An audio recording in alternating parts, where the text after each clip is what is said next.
Yep. Hey folks, thank you for joining us for another exciting episode of Yoml. This is a Year of Magical Learning podcast, and welcome to a brand new week. We're excited to get things rolling again since we saw you guys last Thursday, and so today we're doing reflection 238, and I mean this book. I haven't read this book, but I think I've heard of it, and I think it's maybe interesting. So it's a book called 1984 by George Orwell. So. Yeah, I think everybody's heard of this book, right? I mean, what do you think this book's about? Because that was actually how I started this reflection. I mean, everybody's heard of this book, I feel like. I, I don't know. I think it reminds me of some kind of like a World War II era kind of uh books where we're talking about like societies in general and how Yeah. society it's being formed and uh manipulations and whatnot. That comes to mind. Yeah, I mean, kind of. It's like a dystopian, world of Big Brother. You ever heard of the term Big Brother? Like Of course. yeah, You live in everybody America, everybody knows who Big Brother is. well, this is the book that coined Big Brother. And Big Brother was the government, and they like oversaw all day-to-day life of the individuals and the society they lived in. And yeah, I mean, Big Brother was like the oversight, of this whole entire party, basically. And if you violated that, you were screwed. Big Brother was always watching. And it was a really interesting book, honestly. Like I was blown away just by the book itself. Like I didn't know what to expect because you hear about books like this stuff growing up your whole entire life, and you're like, whatever. It's like everybody's like, yeah, it's 1984, man. Double think and thought police, and you're like, I didn't know where that came from. You've heard of those terms before, right? Like, thought No, I police. know what Big Brother is, but I don't Yeah. know what about the other words, doublethink Uh, and thought police. so they people use these words all the time now in like pop culture, and I didn't realize this is where it came from. So like double think is one of the words that the author uses to describe how the party thinks, and uh, double think is the idea of holding two completely contradictory thoughts in your head, knowing that one of them is wrong, completely wrong, but like I can't even really describe double think. It's like basically going, I know that this is not true, but like I'm gonna believe that it's this, but I like simultaneously can hold the same thoughts at one time, so I do double think, so but I can't So say. basically you're acting in a way. Yeah, I mean, kind of. And then obviously the thought police is literally police that were policing people's thoughts, so they would if they found I out mean you were that goes having, hand in hand with Big Brothers is watching, right? exactly. Yeah, it's the thought police, it's double think. So like people have to like hold contradictory views all the time because the thought police, would catch them if they actually, spoke what they really thought in their head or out loud, or they wrote it down or whatever it was. So you had to like slowly but surely, conform to whatever, you were Yeah, and being that's asked to especially conform true in to. politics. I mean, people Exactly. go out there to give you a show because you think about like, hey, somebody say, hey, I'm a Republican and I'm a Democrat, and you see them fight in Capitol Hill, and like you see all these C-SPAN where they go and they smash like TikTok or whatever. Right. It's all a bunch of show. I mean, it's not like they're that dumb. They're not that dumb. Right. I It's mean, the like thing is, you say, well, he's dumb. Why he? Thing is, he's not dumb, right? He has millions of dollars and you have like nothing. How can right. he be dumb and you be smart? If you say that he's dumb and you're smart, you're the dumb one. He just put it on a show. He Right. having lunch and he was like going golfing with the guy before they smashed each other. That, hey, I hate you. You're big. Dude. Blah blah blah. It's a bunch of show. It's just a hey, we're here to do work, okay? And Yeah. and we're going to ask the questions, and we're going to just like when the gas prices went up, right? And people say, hey, I need the oil executive come in and do congressional hearings, right? And they say, Mr. This and that, how much money you pay, blah blah. What did they do? What did they do to it, right? And Yeah. also like in the banking crisis when they call in all these banking executives like Jimmy Dimon and whatever, like these guys are like billionaires, and you ask him a simple question, and he say, I don't know, I haven't thought of that. Right. It's not that I haven't thought of it. He just don't want to answer you. And it's just a matter of going through the motion of somebody is going to say, well, somebody held responsible. It's like, what happened to Sam Bankman-Fried? Yeah, I mean, it's just not sharing your actual thoughts. Is really what it's not. I mean, and actually, it reminds you. Do you remember when who was Trump's press secretary? What was her name? The Press string secretary. the string. Oh, not press secretary. The girl. His the girl that was like his like spokesperson always, and then she became an advisor. Kellyanne Conway. When she went on, like, and was like talking about alternative facts and things like that, Mm-hmm. you're like, wait a minute, I think we all know like what happened, but like you're telling me that this isn't what happened, but you're like, but it didn't. Like, that's doublethink in my opinion, right, where you're like, I know, I think I saw that, but then you're like, but no, you said it was this, and you're like, maybe it was that. I don't know. Everybody's saying there should be that, then it should be that. And anyway, that's kind of like the best way I can describe doublethink. But It's about it's even the internet today. it's I just mean, manipulating it's people. a lot of people saying, hey, you should do this, you should do that, but at the end of the day, it's all about trying to get you to click on something.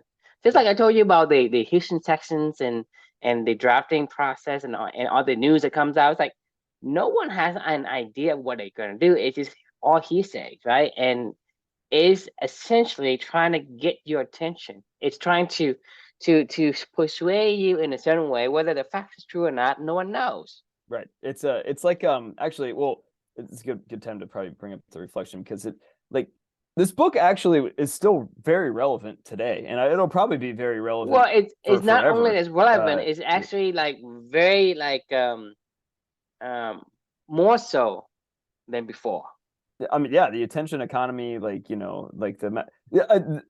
So this book actually reminded me a lot of. Do you remember the Gulag Archipelago that we talked about? It was like the third book that we did, Mm-hmm. reflection wise.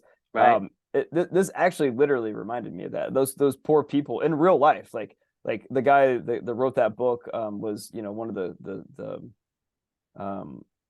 the prisoners in the Gulag system, and they would actually do this stuff to him. They would tell them, like, hey, you know what you're seeing every single day, but you're not allowed to say that. And if you do say that to somebody else, then they're supposed to go tell on you to somebody else, because they're like, oh, we're not allowed to talk about this, even though we all see it and we all know what's happening I and we mean, all know that this is real. this is Like, I mean, basically a psychologically brainwashing techniques, and the right. only way to do that It is works. to but It I'm can saying work. is, but I'm saying they started back in the 80s, right? Today it's actually very, very No, masterfully this, done. this book was written in the 1940s. It was Right. about. I'm just saying is, in the 80s, this is when they start to do more and more of it. But today it's massively done. This is called brainwashing, right? So the word propaganda, it comes to mind. Okay, propaganda Yeah, starts yeah. in 1904 in the World War II, right? Mhm. They do a lot of propaganda to the other nations, right? Propaganda means, hey, you say, well, these Germans are doing a bad thing, blah blah. Propaganda is just to convince the citizens of other countries of something, whether it's true or not. It is based on the agenda of our country to get the other people to think whatever way we want to think. And then it starts to, since the World War II has ended, the same technique that was used on the enemies is being used on us. Right. And right today, it's like they are allowed to they allow you to do whatever propaganda brainwashing they want to do, and so no one is policing it.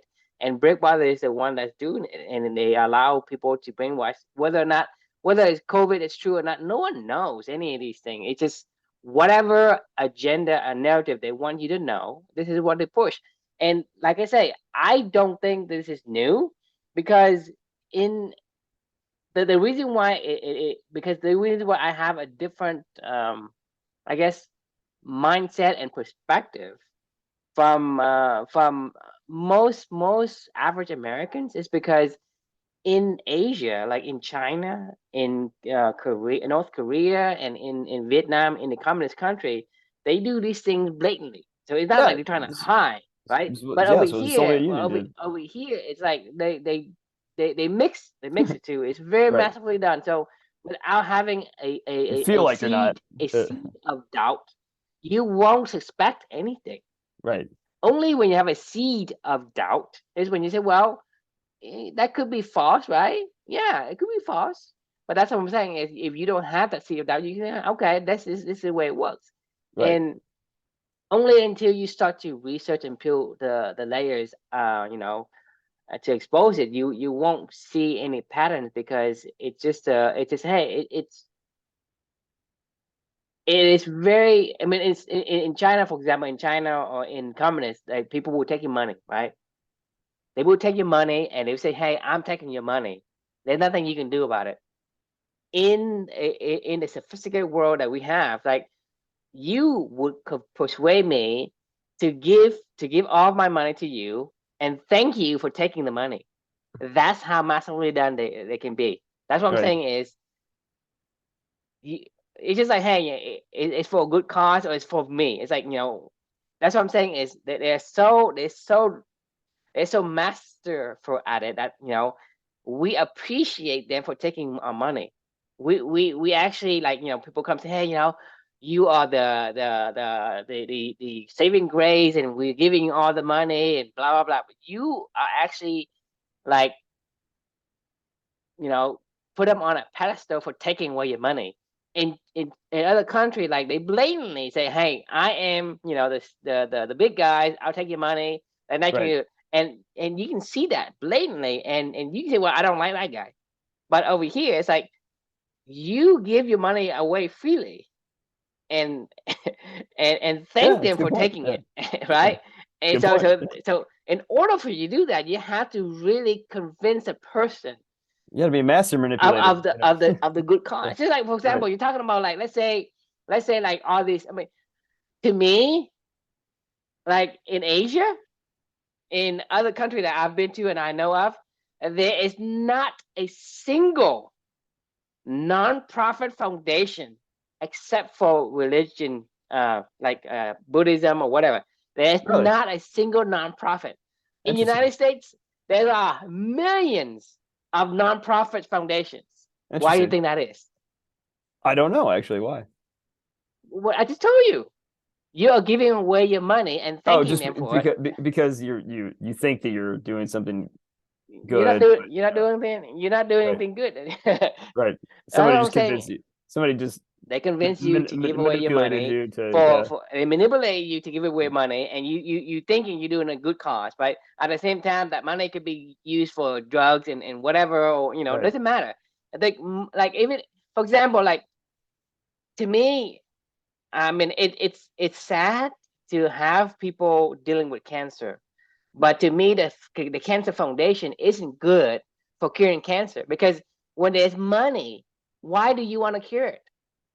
Yeah, that's a good point. It's like a turn it into a chronic disease and Exactly. That's keep make why it. that's why there are, like, insulin, for example, right? Yeah. It's expensive, and everybody has diabetes, right? Like, I mean, more than I mean, everybody has it. I mean, either you're on the pre diabetic or even diabetic, or go to the worst condition. Right. But everybody is prone to that, and everybody's using it. Everybody has this either diabetic, or high blood pressures, or some kind of chronic disease, and no one's curing it. It's not because you can't cure it. It's because why would you cure it if there's no money? When you cure it, then there's nobody to go and buy any of your stuff. So Yeah. when you donate to the foundation, it's like a catch 22, right? Because when you donate to the foundation, just like, for example, let me give you an example, that may be to clarify an example of what I'm saying is, let's say, um, you know how the United States say, hey, we don't negotiate with terrorists, Mhm. right? There's a reason for that. Because what happens if you negotiate with terrorists? They say, hey, if somebody say, I'm going to bomb you, and okay, don't bomb me, I'll give you money. So the thing is, if you follow through and say, okay, I'll pay the ransom, so you don't create terrorists, you don't kidnap people. The more you pay, the more people want to do terrorism to you. Mhm. You think about it, because if you say, I don't negotiate with terrorists, yeah, somebody's going to have to pay for that price. But because there's no payout for these quote unquote terrorists, they'll stop doing it. But if you pay the ransom, right?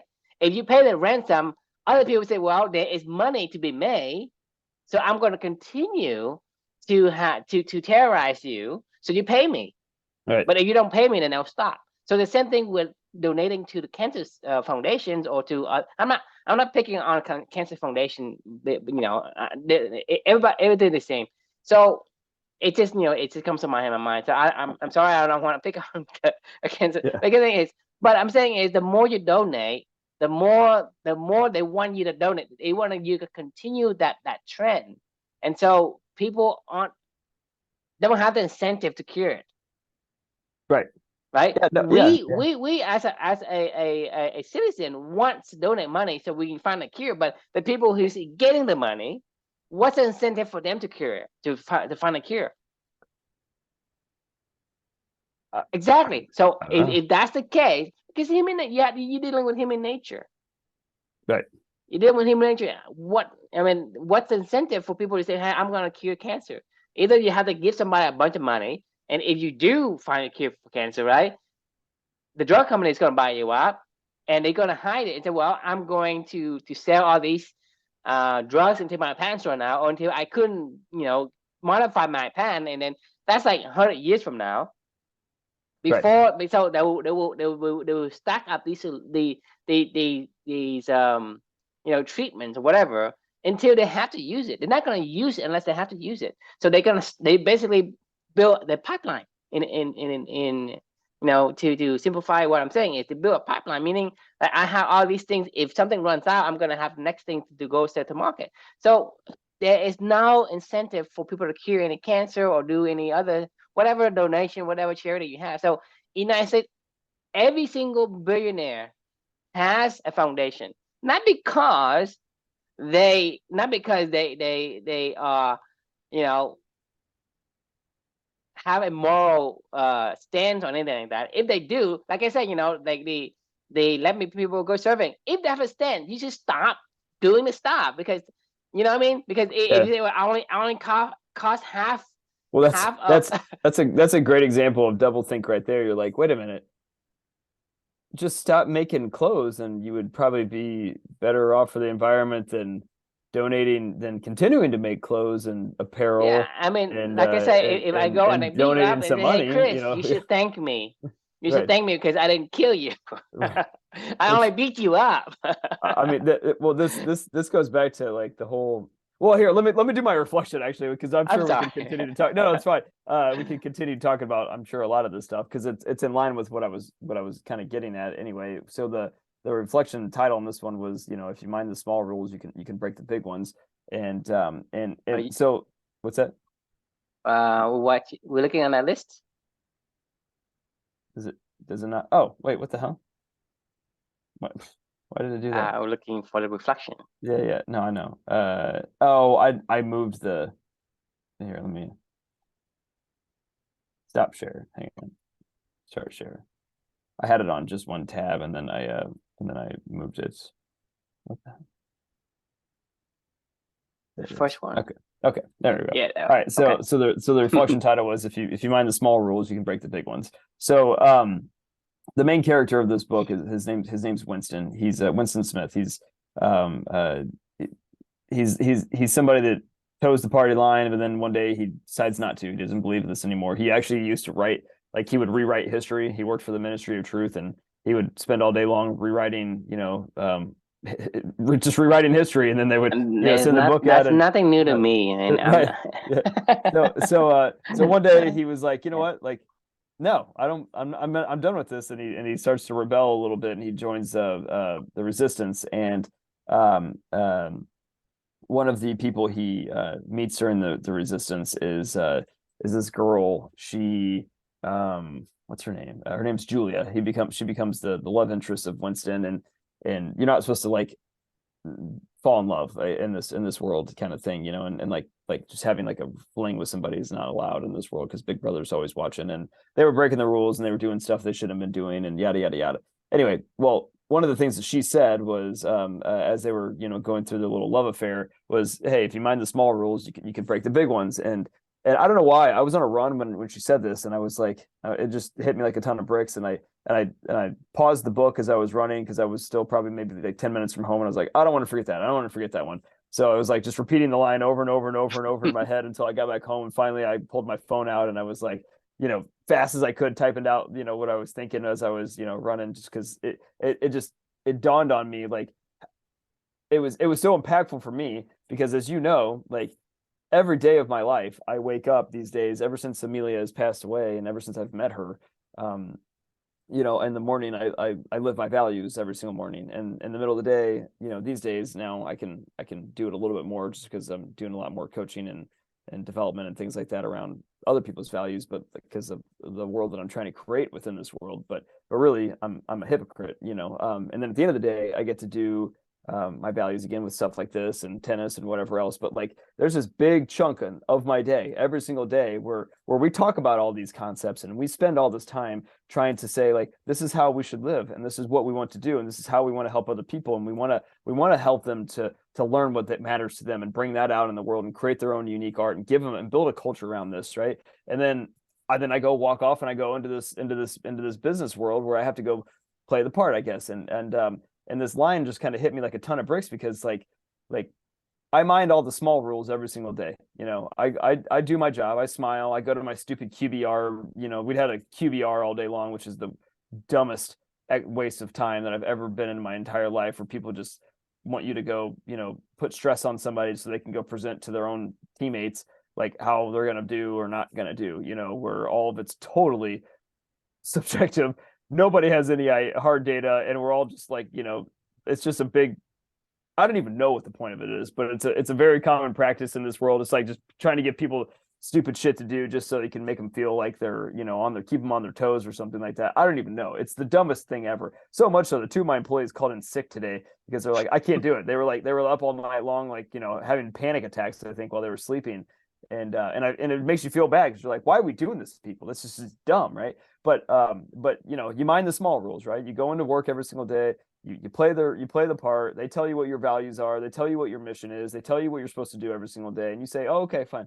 Oh, okay, fine." But here's the thing: is when you mind all the small rules, you can break the big ones. And the big one that you're never supposed to break in the corporate world is you're not supposed to care about your own values. You're not supposed to care about your own purpose. You're not supposed to have your own purpose. You're not supposed to have your own mission. You're supposed to have theirs until the day that they decide they don't want you to have that mission anymore, and you can go find some and that purpose anymore, and live those values anymore, and then you can go find somewhere else, and then you can do all that until you retire someday, when now you're like left on your own completely, and you're like, I've spent 60, I've spent 45 years of my working life, of my prime of my life, going to having somebody else tell me what's important to me, and now I don't even know. Now I'm lost. Now I'm a lost soul that's just came back from the moon or whatever, and you're like, I don't know what the hell to do.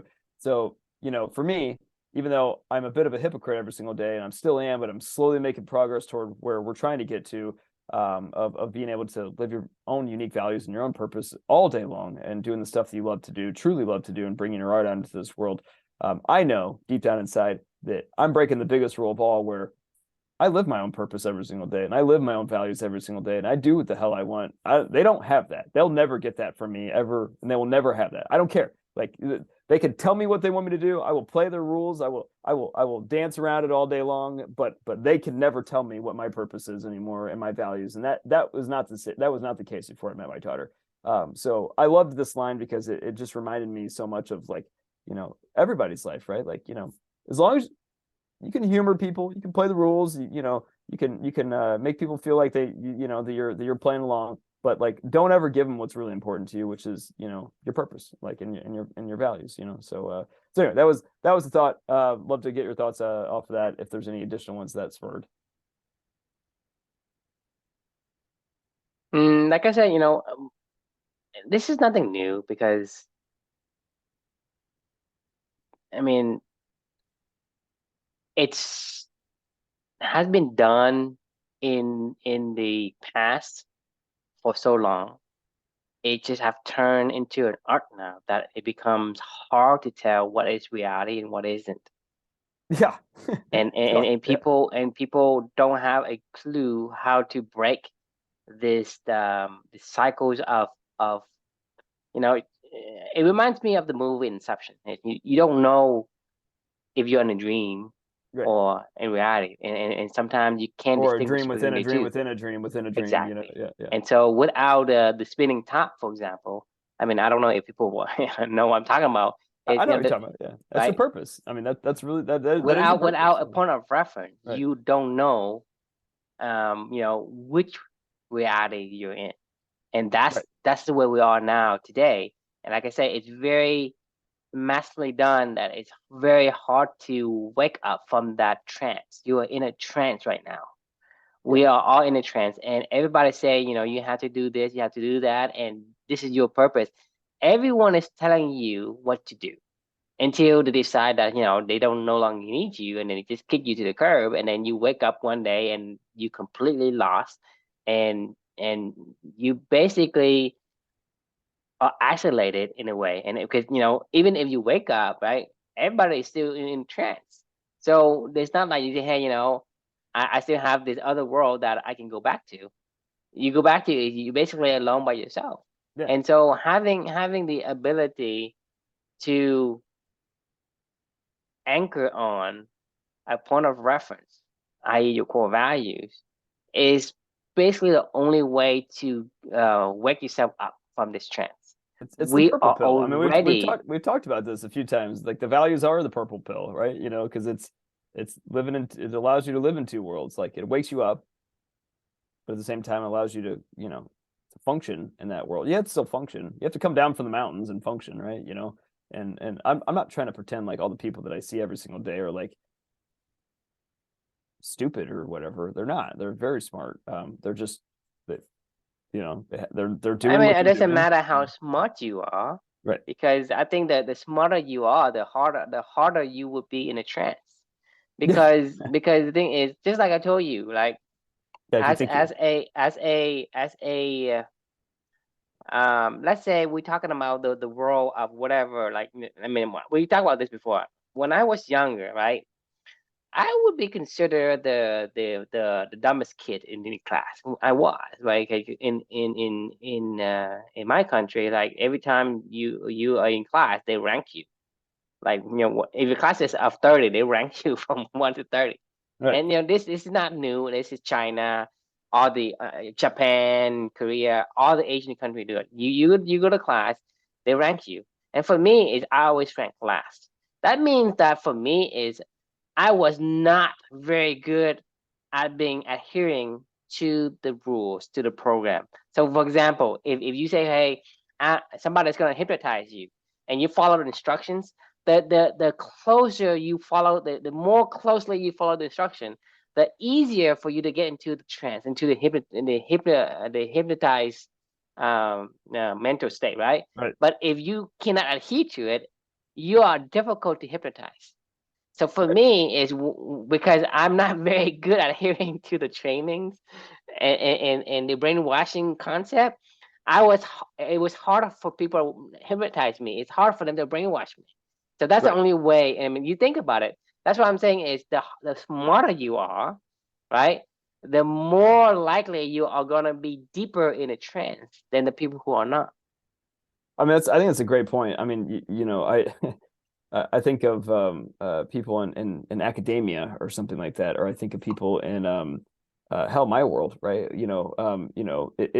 It's like comical how important they think that their jobs are, and you're like it's I mean it's like comical. I mean, like they're like, I work at Salesforce and I'm an EVP, or whatever, I'm an SVP, or I'm a blah blah. I mean, everybody's a fucking VP, everybody's important. Everybody knows what they're doing really, really well, quote unquote. They know how to navigate the system really, really well and keep I people in mean, they're line and told that what they're metrics important. to matter. Yeah, and they're told they're important. They're told how to monitor people and stay, what is it? Rank and spank people, I guess, is the common terms, the oh my God, in the HubSpot world. I remember I heard this one time. When they fire somebody, they say that you've graduated from HubSpot. Uh, Seriously? yeah, yeah. I mean, the thing is, Uh, if you believe that slap in the face, I mean, I mean, it's you're so deep in the trend, you well, don't know. I mean, it's true, true. Do you know what they call the Salesforce family, right? I mean, you're the Salesforce employees, right? Family, Ohana. Ohana.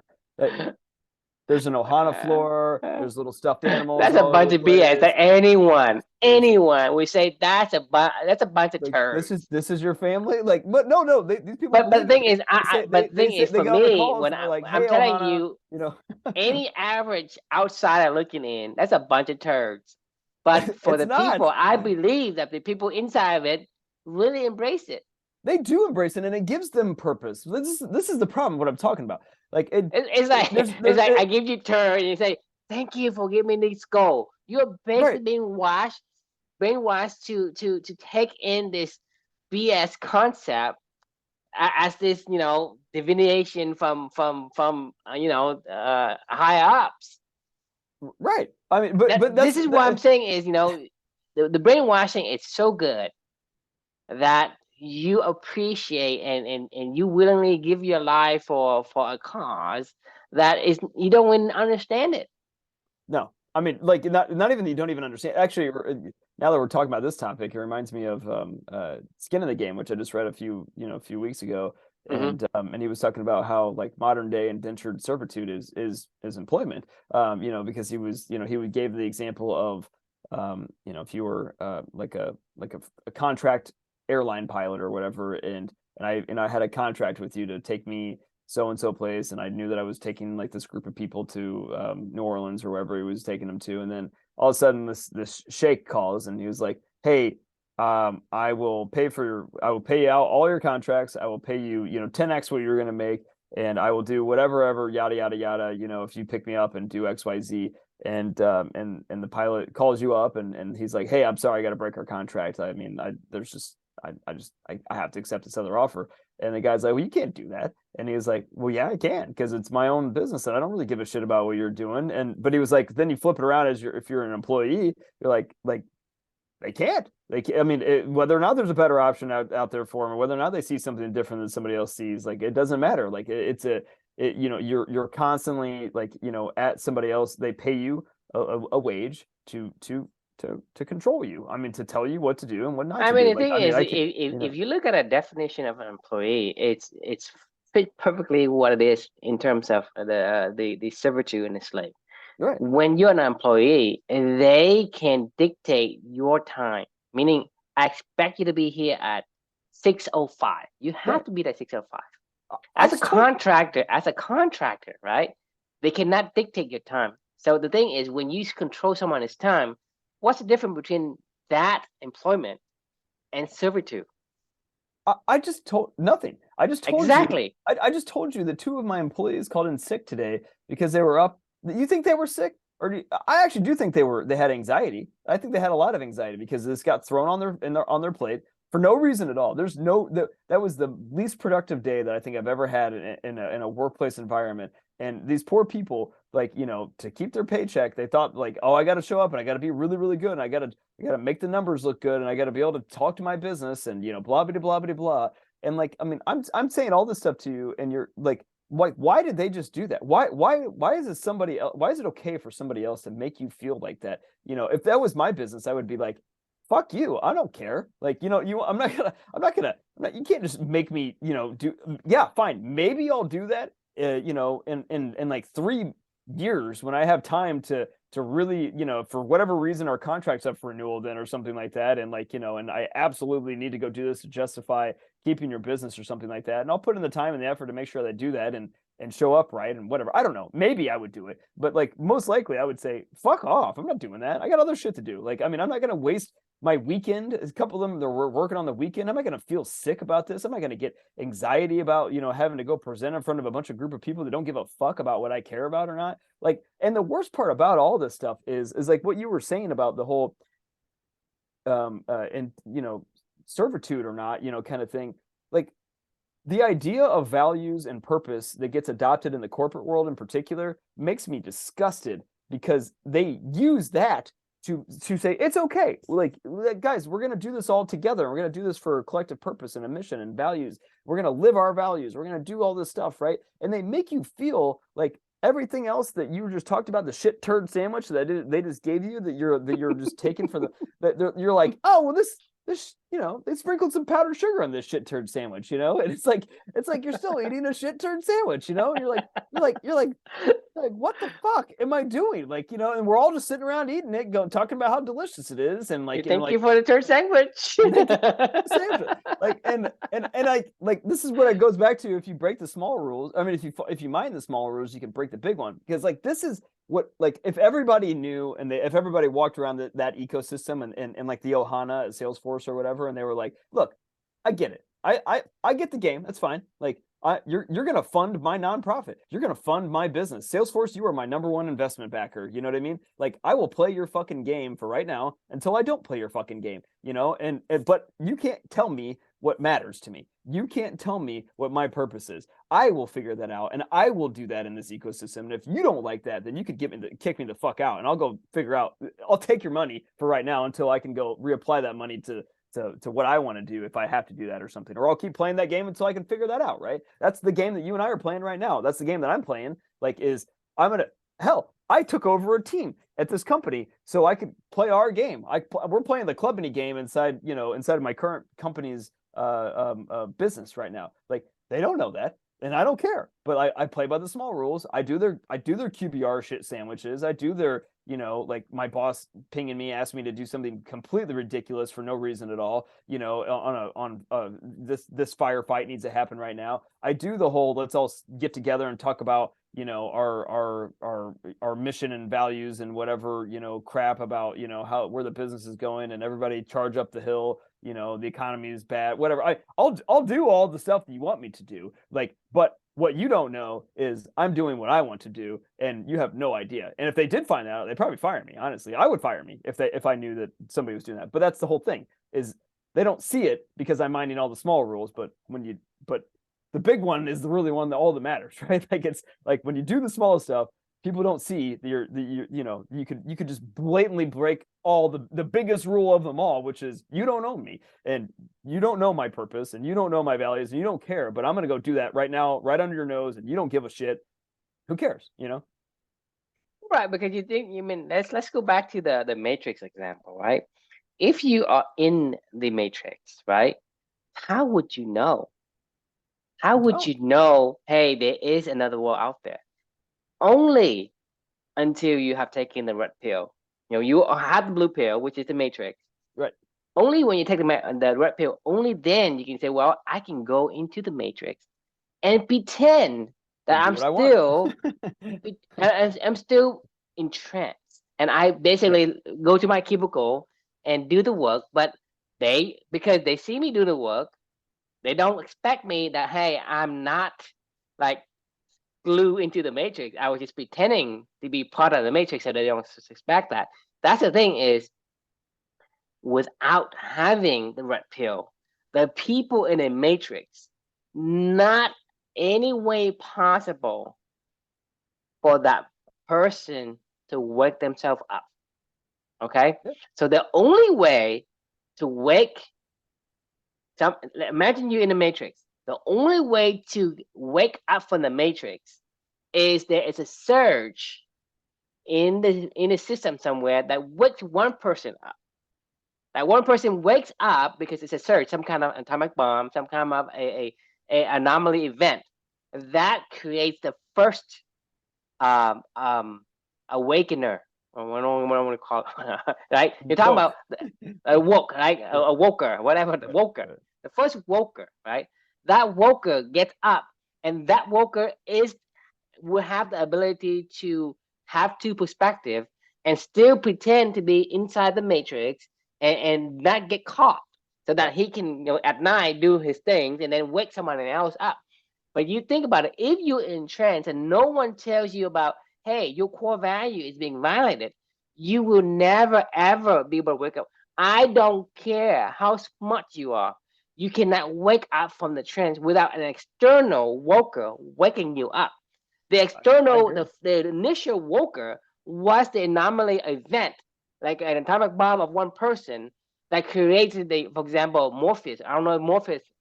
My friend Martha Beck from The Way of Integrity calls that a soul teacher. You gotta have a soul. Morpheus is the soul teacher to Neo, in my opinion. I mean, like, you know, But the thing is, Neo would not have woken up without Morpheus waking him up in the first place. right. Yeah, you need a Right? soul. You need a soul teacher. Because even if he's a chosen one, there's not a chance for him to wake up without an external stimuli, meaning either the event happens to him specifically, or somebody like Morpheus actually go and say, "Hey, let's target this guy and wake him up and unplug him." So I'm saying in today's society, I don't care who you are, you're gonna eat the turd sandwich and you're gonna like it. Oh, you're gonna love it. As a matter of fact, you're gonna tell all your friends how Like amazing I it eat is. like I eat like two turd sandwiches. Yeah, No, I'm the EVP. I eat the fucking 5 turd sandwich. Oh no, I've been doing that for 15 years. It gets better. It gets better, guys. Like you know you ever seen the movie Office Space? You remember that movie? You know when he I mean, that's to me in hypnotized. that movie. Yeah. That movie is like the pinnacle of any programmer. Yeah. I mean, any programmer. To me, this is like the stuff of legend. Fucking Michael Bolton. Yeah. But no, the thing is, anyone who's in programming knows of that. That movie is legend in my circle. Samir, Nahid, Nanajad. Nahid and Najad. It's not hard. Nahid, Nanajad. Nahid and Najad.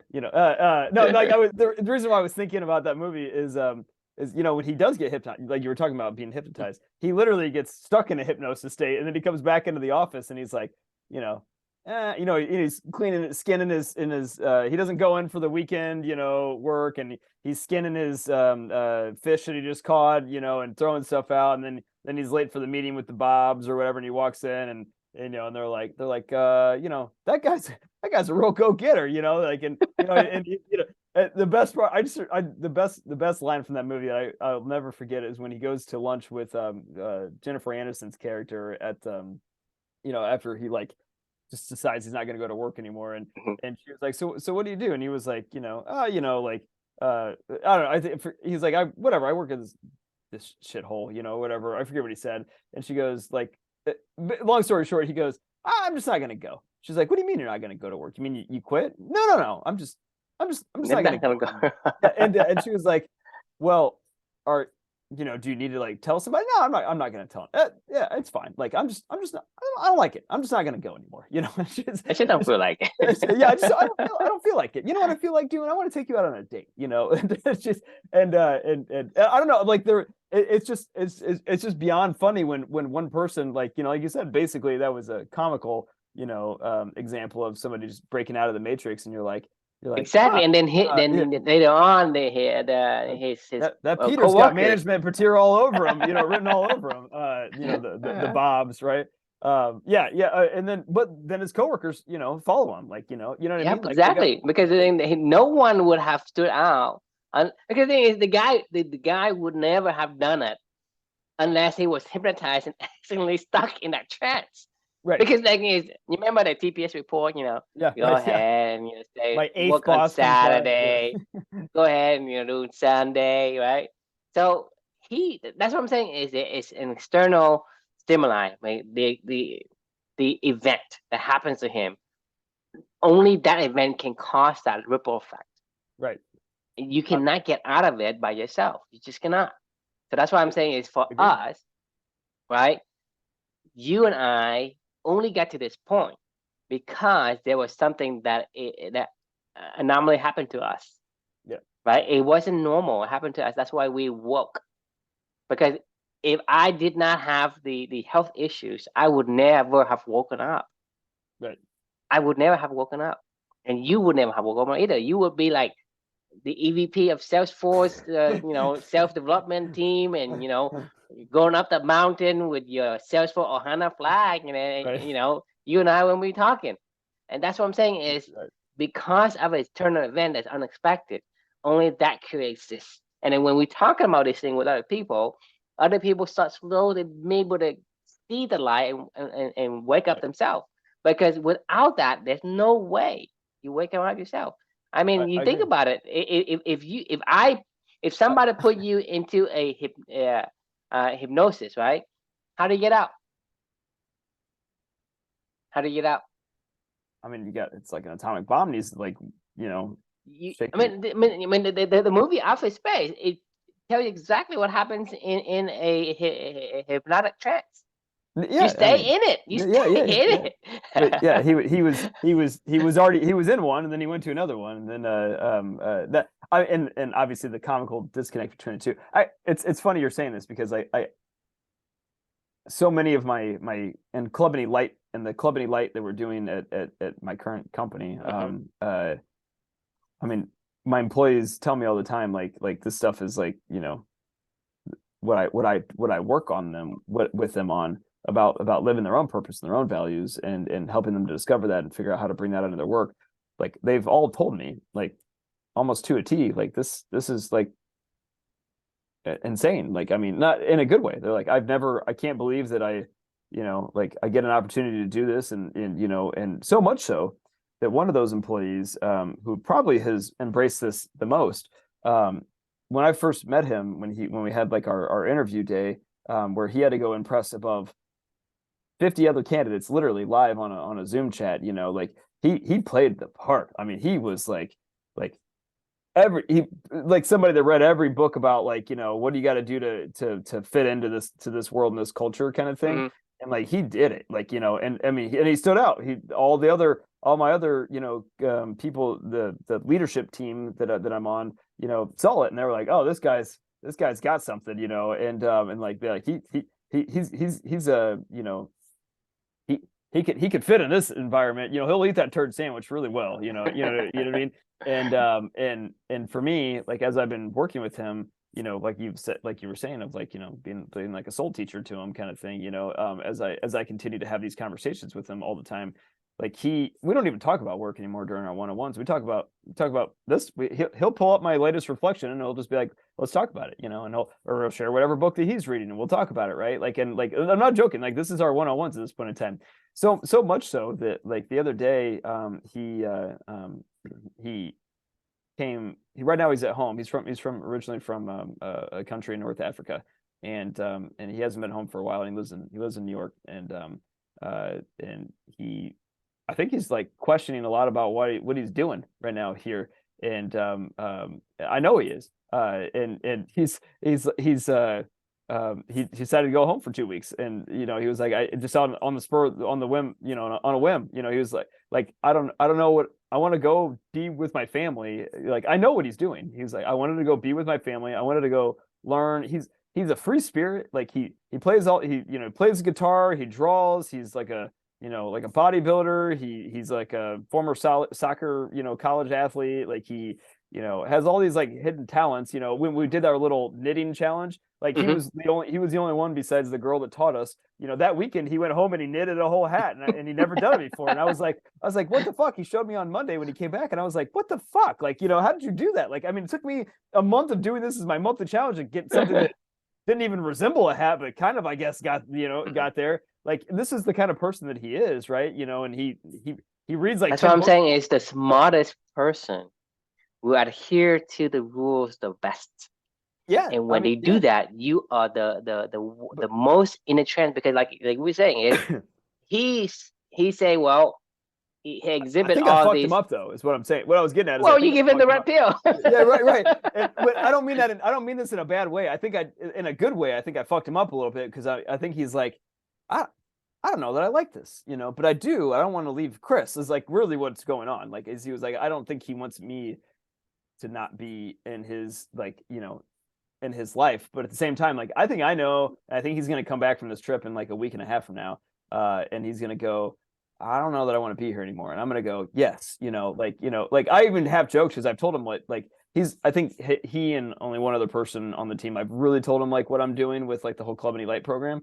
And we were both like, well, maybe you'll just be our first scholarship recipient. I was like, and he was like, yeah, please, like, let me do it now, and and it's just funny, because I mean, it's very, I'm being very serious about this too. Like, this is like, I'm glad, if there's anything that I'm more proud of in this job, I'm glad that there's so many people on my team that are like, I know what I want to do with my life, and I'm young still, and I could go do, and not that we're not young, but like, I mean, that they're really young. I wish I was 23 years old and knew this, you know, and I would have been like, fuck, I don't need to spend 15 years of my life eating a turd sandwich all the time. Like, you know, maybe 23, I'm double that. I exactly. lived two in his life.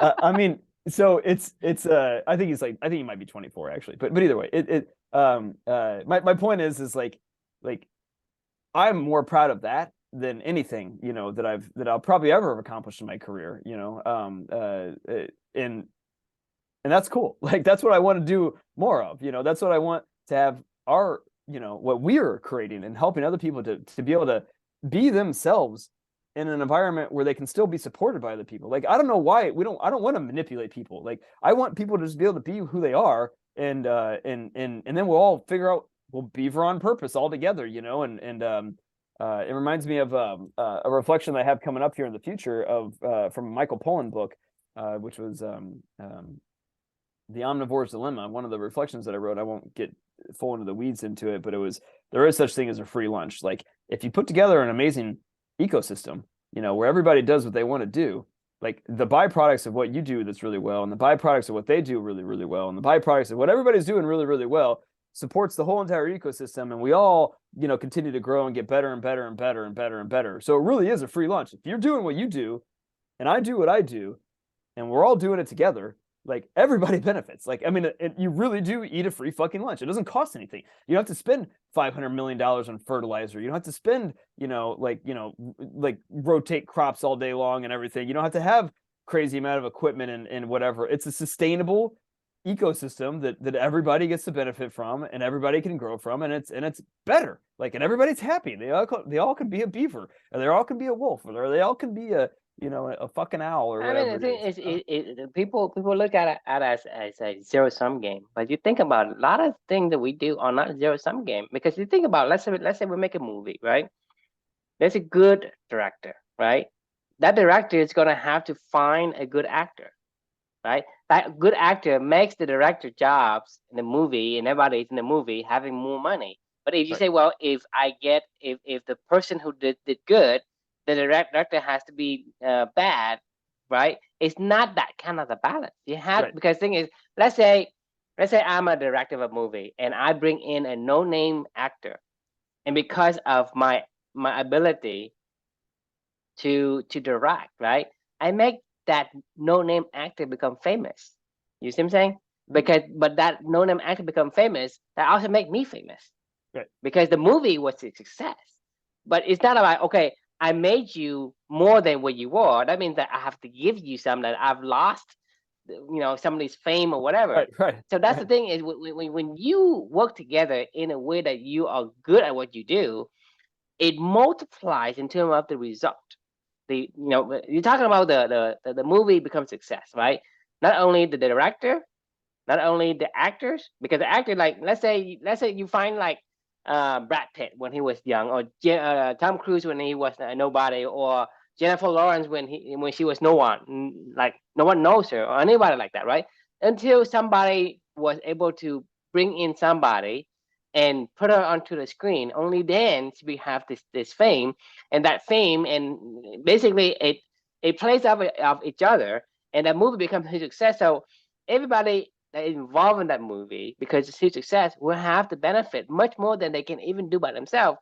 Look at like the PR person, talking about the artist, the recording studio, the equipment manager, and all the thing that has to do with that. It becomes much more beneficial. It's worth the work that comes back. But if you think about a zero sum game, if somebody has to become like the big guy on campus, and bring in somebody who's no name, they have to kind of give some of the fame to other people. It's not a transfer of anything. It's Right. just like we're talking about the Yeah. book, You know. the rise and reign of memos, right? Mhm. You're looking at, like, without when we change our diet, the angiosperm growth, and the angiosperm growth affects our growth, because if they don't grow with us, we cannot continue to grow. Right. Because Yeah. thing Yeah. so that's what I'm saying is, a lot of people They assume think you have of to as a rob linear. resources uh, and do we have to benefit and then everybody else has to, like, like it.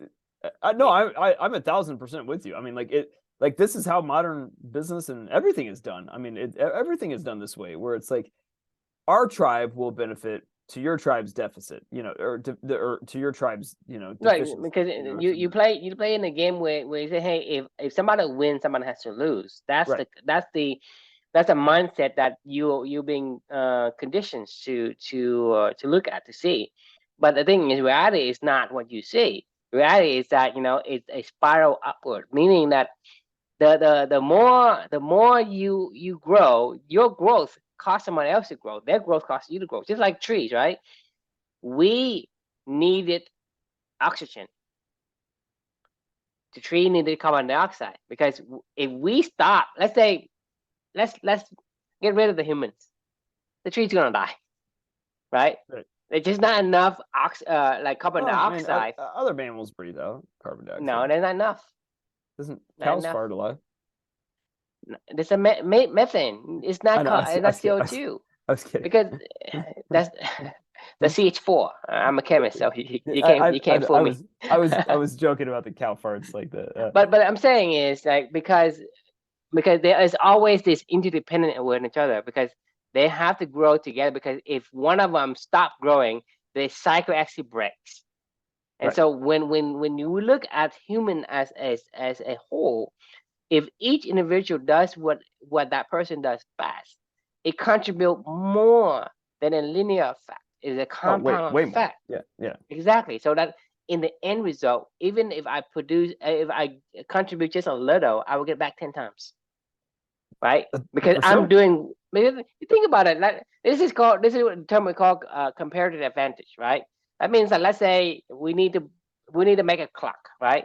Somebody can have the craftsmanship, and somebody has to be able to mine the resources, the elements from the earth. If somebody's good at doing that, right, they can just mine that all day without having to go and mine and go craft and mine and go craft. They just all mine, because their single unit of production and the cost to produce that, because they're so good at it, is so small, versus somebody else who's not very masterful at mining whatever. It will cost them a lot more to actually mine. But on the flip side, because I'm so good at mining, I'm not so good at doing the craftsman and putting the I guess the polishing the metals to Right. the size, and putting together, like, a clock, the clock. Something with me and you, like you and I, right? You can sell, but you can't create.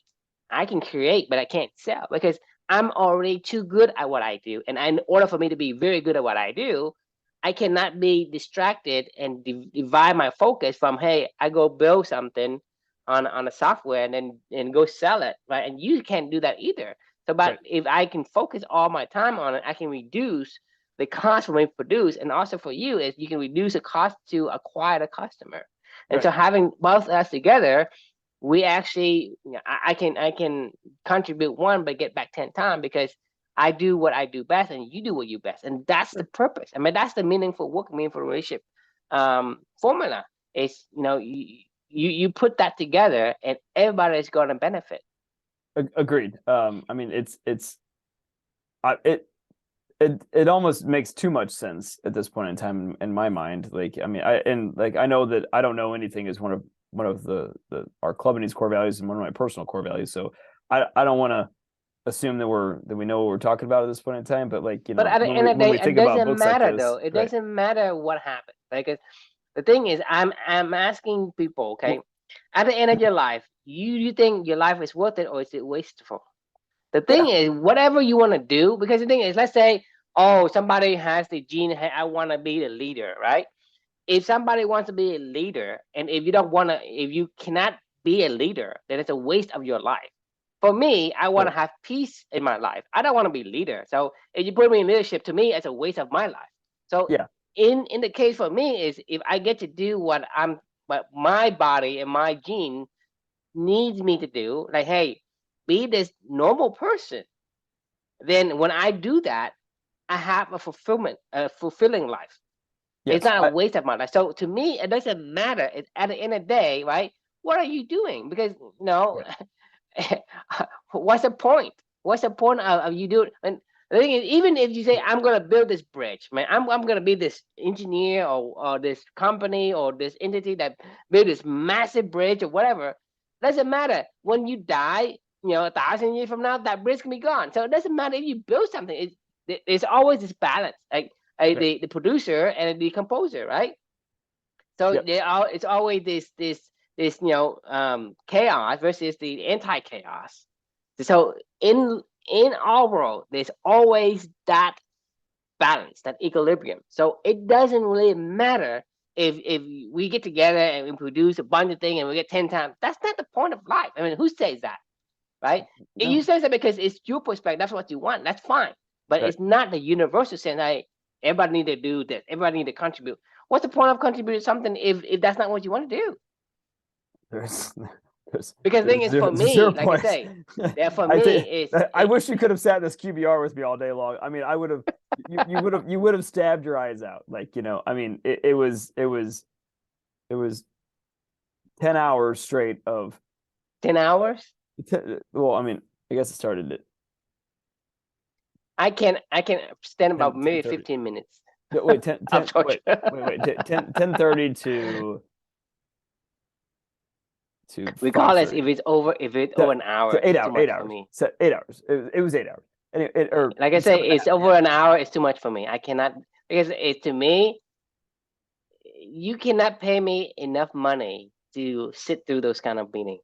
Oh, I mean, it was awful. I mean, nobody's paying attention. Every single person in there is minus the person that's talking doesn't give a shit. Like, I mean, if anything, all they do is It's like, like trying oh, to, it's like trying to bore my brains to death.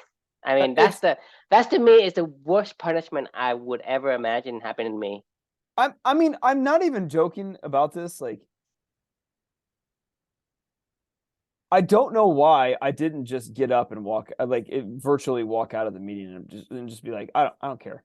Like, I'm not like if I was just in my rational fucking mind, I would have been like, this is the biggest waste of my fucking time ever. I'm done. Like, I have books to read with my daughter. I have reflections I need to write. I have conversations with True I'd rather have. I have businesses we'd rather be starting. There's a million other things in this world that I would rather be tennis, like pickleball, hanging out with my son, hanging out with my wife, hanging out with my friends and family. Like, I mean, there's a I can think of probably 100 other things that I could have easily filled that time with that I would have been, like a pig in, and whatever the saying is, a pig in shit or whatever. But like, it's, I mean, anyway, all right, enough of that. Anyway, we're way over time anyway for the night. Let's put a pin on this one. That was a fun conversation as always. But any final thoughts for the question? What's the big rule you want to break in life toward your purpose? I mean, the thing is, what's the rule? It's not my rule. I don't care. The rule is you're not allowed to have your own purpose. That's the rule. Well, you should call it a rule. I call it nonsense. Well, You do fair whatever enough. you want. That's why, like I told you, I'm actually unemployable. I have contracts, but they cannot control me. The thing is, I would rather, like I said, I would rather, you know, make a small amount of money versus making a huge amount of money and have somebody tell me what to do. I just But can't you would handle it. rather make a lot of money in a place where you also can do whatever you want to do with Yes, people you want to do that's it. that's even Yeah, that's you're that's right, the right. ultimate Exactly, and that's clubbing it, right? mesh, right? Right, yeah, yeah. That's exactly what it is. All right, awesome. All right, well, thanks for joining. And the question we can leave for everybody is what's the big rule you want to break in life toward your purpose? So don't listen to what other people are telling you to do. Do what you want to do, and um, you know, make your own This is a rules. wake up call from the Matrix. So I mean, Yeah. And I swear to God, if anybody that I work with ever sees this episode, I will probably be fired on the spot. But I'll okay. probably be long gone before they ever see this. So, but I that's mean, the okay. thing is, the only safeguard for anything is if you bring values to people, you will get the IOUs back, which is whatever the IOUs Oh is. yeah, IOUs is money, right? Meaning I owe you something. Meaning if you provide values, that's the only safeguard. You can't say, well, I have been in this job for 50 years, they're not gonna fire me. If you think Yeah. about that, you're pretty dumb. I mean, Yeah, yeah. No. it's not like it's for one, it's logically it doesn't make sense, and second, there are a lot of cases of evidence that tells you otherwise because people get fired all the time. Right. Exactly. Awesome. All right. Well, thanks for joining, and we will see you all tomorrow night. And Mr. Snow will be here for that one, so that'll be Cool. fun. Yeah. Looking forward to it. All right. See Good ya. night. Have a good one.